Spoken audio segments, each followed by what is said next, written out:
You're listening to the Doc Lounge podcast. This is a place for candid conversations with the healthcare industry's top physicians, executives, and thought leaders. This podcast is made possible by Pacific Companies, your trusted advisor in physician recruitment.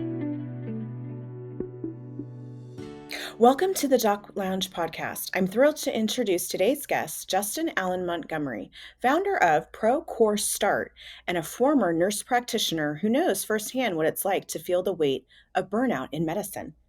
Justin took his clinical expertise and turned it into an 8-figure continuing education business, proving that there are ways to create income, impact, and freedom beyond the bedside. Now, through Pro Course Start, he helps other licensed professionals, including physicians and APPs, do the same. In this episode, we'll talk about how to build a CE business that actually frees your time, why social followers don't equal sales, and how you can monetize your knowledge without the funnels, fluff, or hype. If you've ever wondered how to take your hard-earned expertise and make it work for you in a new way, Justin's story will open your eyes to what's possible. Welcome to the podcast, Justin. Yeah, thanks for having me on here, Stacey. Appreciate it.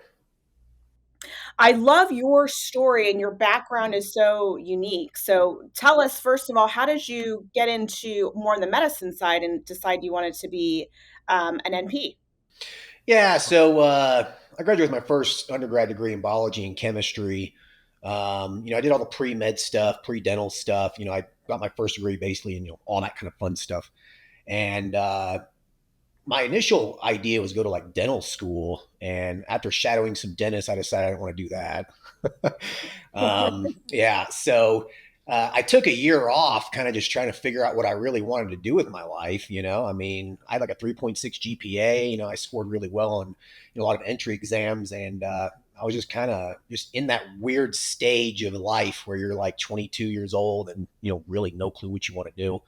And I was kind of just working, just nonsense jobs, bartending and waiting tables and just stuff like that. And I was like, I really need to do something. So I started looking at nursing, and I saw that there was an accelerated BSN program where I could become an RN in like a year and a half, because I already had a bachelor's degree and I already had all the prereqs and everything. So I was like, that sounds like something that'd be something interesting to do. My goal is to become a nurse practitioner. I never wanted to just stay as an RN. So I did the accelerated BSN, worked as an RN in the ER, did some home health and stuff as an RN, and then went into my MSN and got my master's and became a nurse practitioner.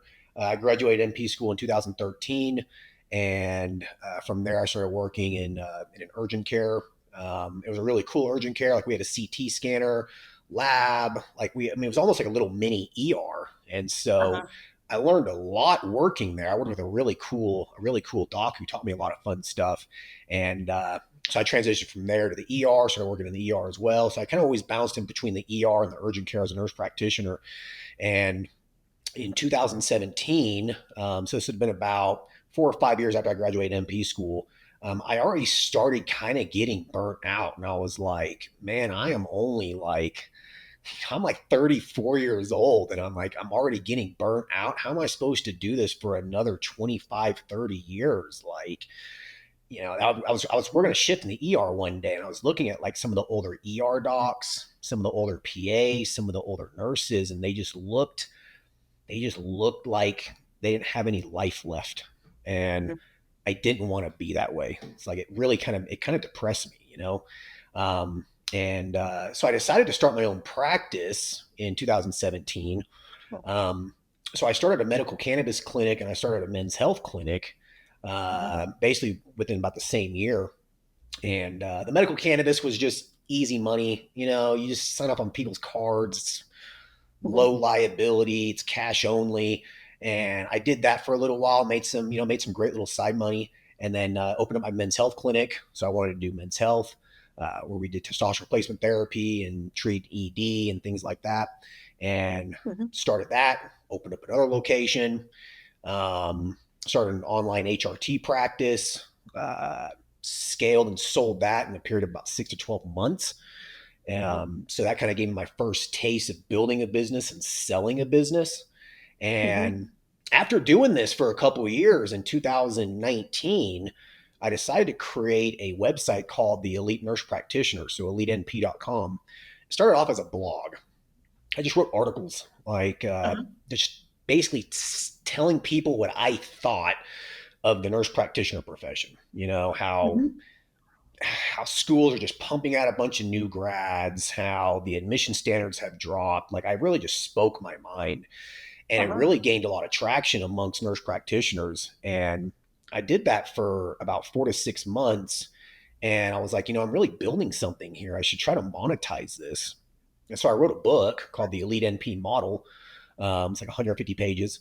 And I basically just Mhm. wrote like, what you can do as a nurse practitioner to separate yourself from the rest, try to how to be elite, how to truly be like in the top 10%.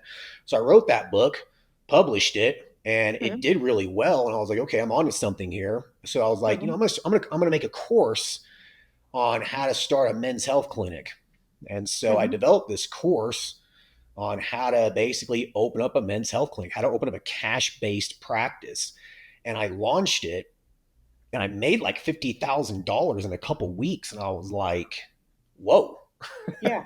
Yeah. like, Yeah. yeah, I'm on to something here, Uh-huh. And so I started just pumping out more courses. Like every single month for almost 2 years, we released a course.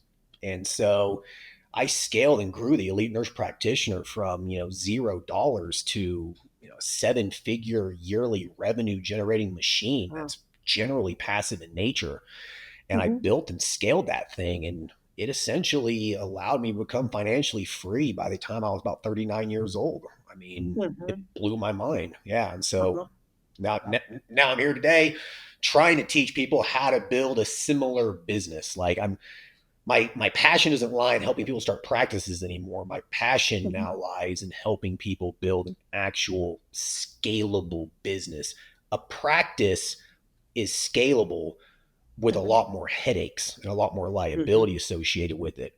A CE business is infinitely scalable with minimum overhead, minimum employees, minimum liability, and you could truly scale a CE business to an 8-figure business in 3 to 5 years if you put the work into it. So that's kind of where my passion lies now.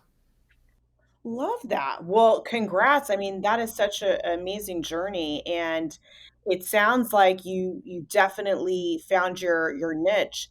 Now, tell us a little bit about. I'm assuming some of this had to do with really the authority that you kind of made for yourself, and obviously you had a real good following. Is that Tell us a little bit about how someone can start thinking about where they're going to focus their efforts if, on the CE side.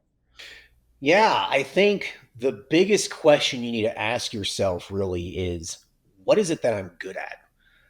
What do I know like the back of my hand? Like what is it something that I just do at work, in my career, at, in the hospital, at my practice, wherever? Like what is it that I'm just good at that I know?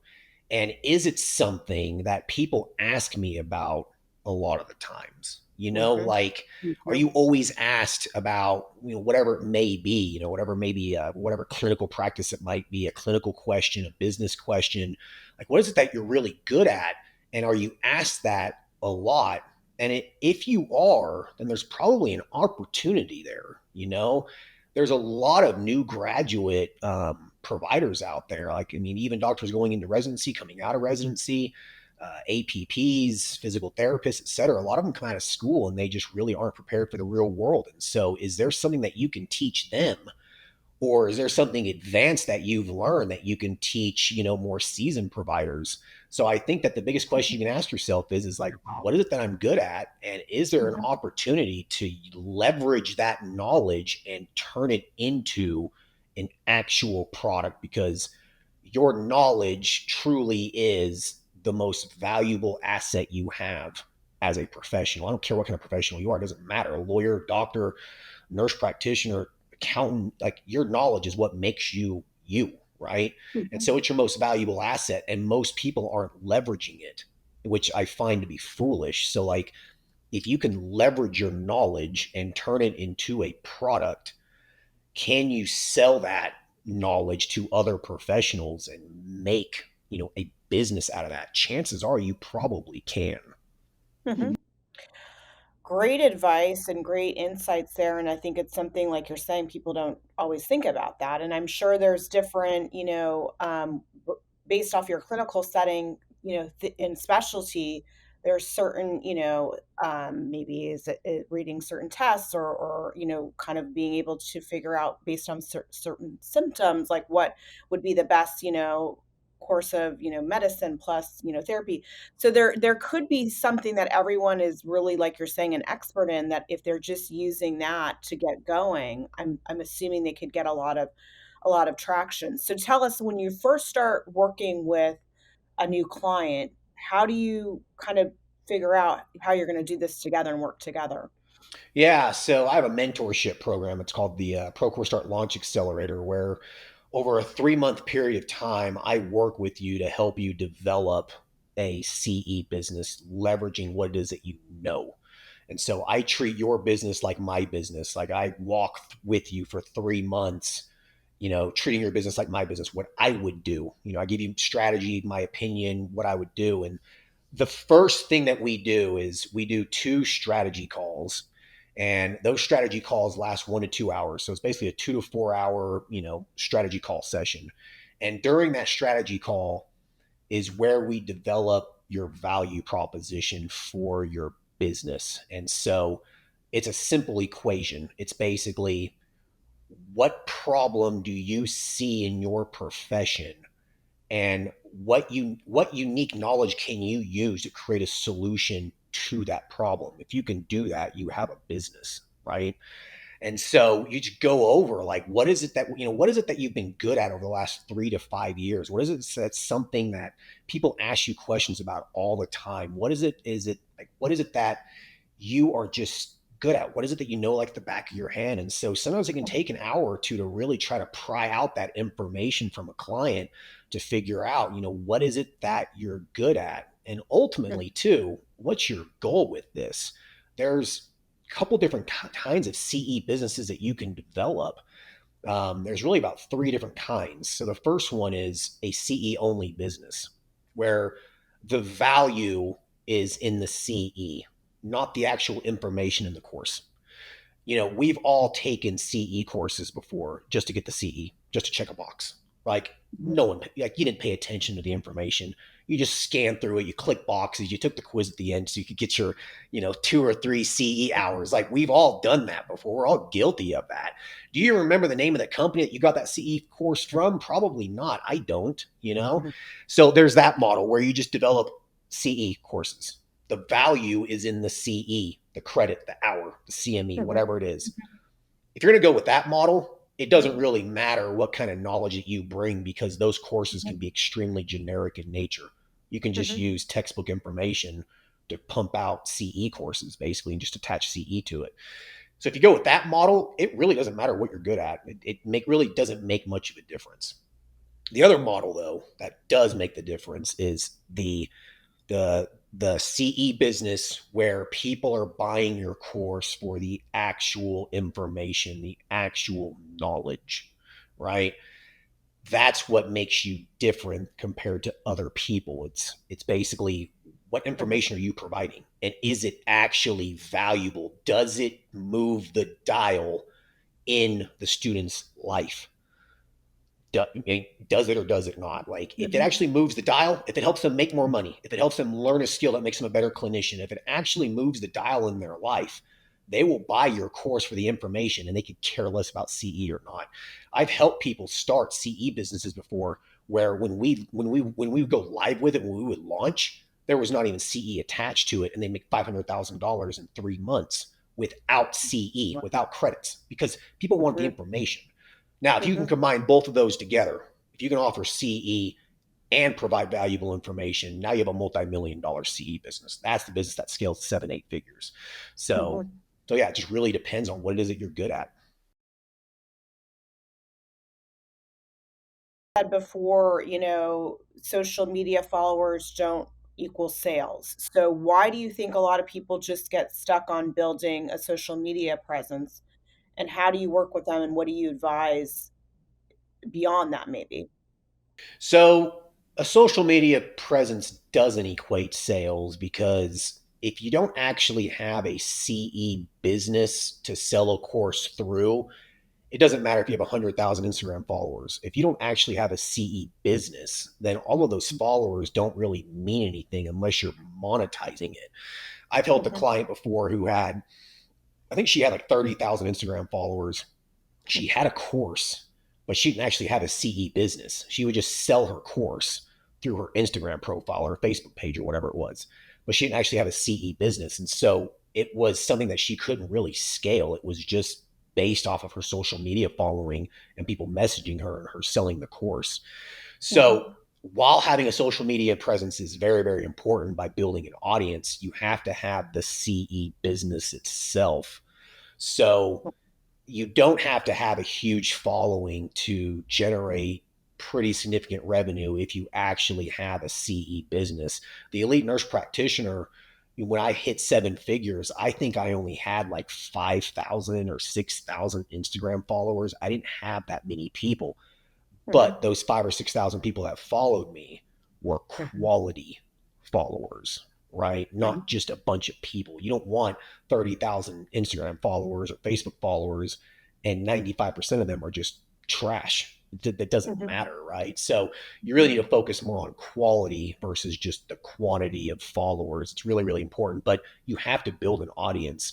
It's really what separates you from the corporate CE businesses. And that's where you Mhm. separate yourself out from the corporate CE businesses. The corporate CE businesses, they're not authentic. They're just pumping out CE courses, and the bottom line is their priority. Mhm. With a single provider CE business, more of a mom and pop shop CE business, which are the CE businesses I like to help people start because you can scale and grow those to an eight Mhm. figure CE business eventually. You can be authentic with a business like that, where the corporate one you can't.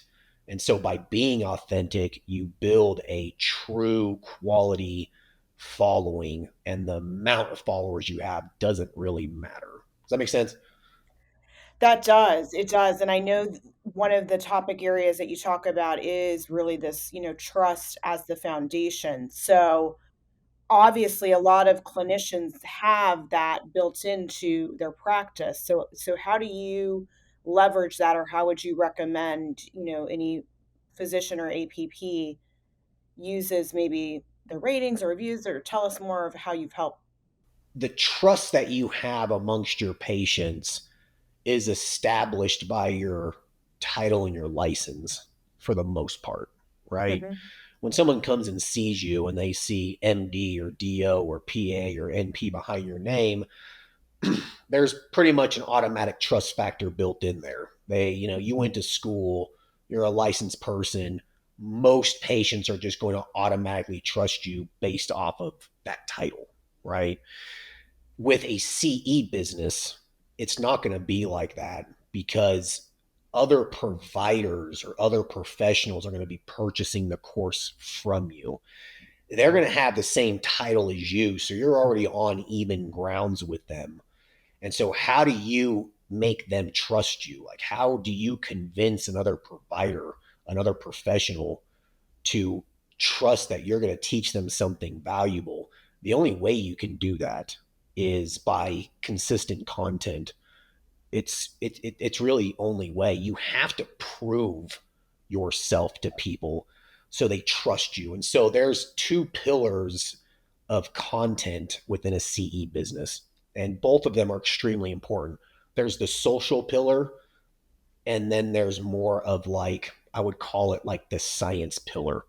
The social pillar is you establishing that you're a real person to people. Mhm. People like you, right? You speak your mind, you're authentic, you're establishing a relationship with someone like that's watching you. You have no idea who they are. They just begin to like you and they begin to trust you as an actual person. They want someone who's personable. They don't want a robot, right? So you have that social pillar. And then you have to balance that out. Just because people like you doesn't mean they're going to trust that you're going to teach them something valuable and something Mhm. safe.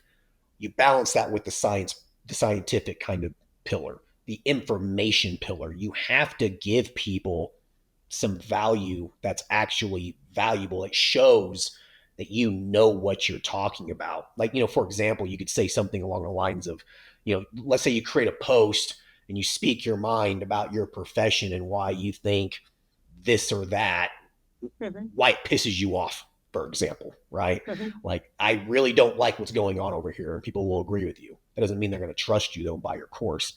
Then the next day you release, you make an article, you release an article or a video or something talking about the top 3 hypertensive medications that you like and the dosing and the physiology behind it, the pharmacology, all that kind of stuff.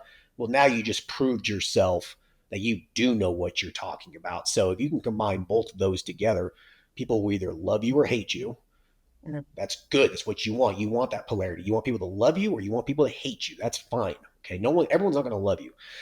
And then you want to actually prove that you know what you're talking about. So you actually have to give people something that's real. You have to prove to them you know what you're talking about. And you do that through just consistent content. If you do those 2 things, people will trust you and they'll start buying your course. Love that. Well, that makes sense when you're blending the social and the science. I think, yeah, and as physicians, I know, that's just kind of what you're doing on a day-to-day basis anyways, meeting with your patients. So, I can see a lot of potential for, this audience to get into, CE as a whole new way of making money. Now tell me, I know obviously there's some common mistakes that professionals make, once they get into, launching a continued education business. So what are some of those and what should they do to avoid them? I think one that I see oftentimes from people is that they'll have a course already made and they're just selling it through their social media page. So they actually don't build a CE business. I see that mistake all the time. I mean, you can probably find that right now. I mean, you might know someone who sells a course on their Instagram page or whatever. Mhm. They actually don't build the CE business, and that's what I teach people. I teach you how to build the CE business. It's critically important. Anyone can make a course. Most of us can make a course. We've made PowerPoint slides and stuff when we were in school. Like most of us know how to build a course. It's really not that hard. It's just building the CE business to sell it through. That's what's difficult. And so a lot of people don't focus on the CE business. They focus on the course. Your course is important, yes, but the CE business is more important because you have to have that funnel to sell the course through. You scale a CE business. You don't scale just a course that you sell on your Instagram profile. And so that's probably one of the biggest mistakes I see people make is that they don't focus on building the business the right way. You have to build Mhm. the business the right way if you want to generate 7, 8 figures. You have to. It's a business, right? And Mhm. so I see that quite often. So just focusing more on the course and not the CE business. It's probably the biggest thing that I see people do. The other one that I see people do is that they get hung up on various limiting beliefs. One of those would be CE accreditation. They get so stressed out that getting accredited by the AMA or the AANP or whatever accreditation organization it is for your profession. They think that it's this holy grail sort of a thing, that it's really hard to do, that it costs hundreds of thousands of dollars and takes years to do, and it's really, really complicated. And in fact, it's not. It's actually very easy. It's surprisingly easy to become CE accredited. Sometimes I think it's honestly a joke. It Mhm. truly is. It's Mhm. pay to play, guys. It really is just it's pay to play. You pay these Mhm. people money. They want you to become accredited because then they can charge you yearly to maintain your accreditation. Like they want you to become accredited. They're gonna make it easy for you. They're not gonna try to make it super hard. And so you pay, you tell them what they want to hear, and you follow their standards, you're accredited. Like it's not very difficult. And so a lot of people get hung up on that. I think it's this limiting belief. Mhm. And another limiting belief too is that people think it takes a tremendous amount of time and money to do, and it doesn't. Like you can seriously get a CE business up and running for $10,000, $20,000. It's really not that expensive. It's a digital business. There's not a whole lot of overhead with it, Mhm. and the time investment to it, while it does take work to start, you're going to expect to spend 80 to 120 actual focused hours. Not 80 and 120 hours of sitting in front of your computer, on your phone at the same time. And, 80 to 120 hours of actual work to get your first flagship course developed and the CE business developed. It takes about 80 to 120 hours. That's it. It's really not that difficult. And then to keep it operational takes 5 to 10 hours a week. You're just basically answering some student emails and producing some content. It's really not that hard. So I think that's another big thing, is that people just have a lot of unnecessary limiting beliefs. Well, I'm glad that you're here breaking through those myths, because it sounds like there's a lot of opportunity for our audience here. So I'm just so excited that you came on today and shared, the way that they can do this. So now let them know how they can work with you, Justin, and kind of the next steps, if they're interested. And after hearing this, it sounds like there's a lot of opportunity. Yeah, there's a lot of opportunity in this space, guys. I think that it's saturated in some places, but in a lot of places it's not. So, if you're really interested in doing this, I think it's a fantastic opportunity for any kind of medical provider or any kind of professional who wants to build a passive income stream. It's a fantastic passive income stream, and it could replace your salary if you give it some time and you put some love into it. If you do it, it'll replace your salary and actually surpass it. So yeah, you can procoursestart.com. So it's just www.procoursestart.com. I publish a couple articles a week, release videos talking about various topics, so you can just enjoy some of the content on there. It's not the most exciting stuff in the world, but it's there for you to use. Or you can go to procoursestart.com/podcast/doc, and there'll be a little landing page for this podcast, and there'll be 3 options there. You can subscribe to our email list, get a free PDF that will give you the top 5 concepts on what you need to know to start a CE business the right way. You can also purchase our ProCourse Start Blueprint, which is a step-by-step guide on how to start a CE business. It's literally a blueprint from start to finish, everything from starting the business, creating the course, marketing it, building an audience, building the business in a way to where you can sell it to private equity as well. It's 15 hours long. It's a very comprehensive step-by-step guide. So if you go there, you get a 10% discount. And if you want to check out our launch accelerator, it's just a one-on-one mentorship with me where I will help you start your CE business. Like, I really enjoy helping people build a 7 to 8 figure scalable business, because let's face it, we're stuck in the time for money trap as a professional. You just are. So build a business that works for you. Love it. Thank you. And we'll definitely share that link. That's super exciting. Thank you for customizing that for our audience, which is amazing.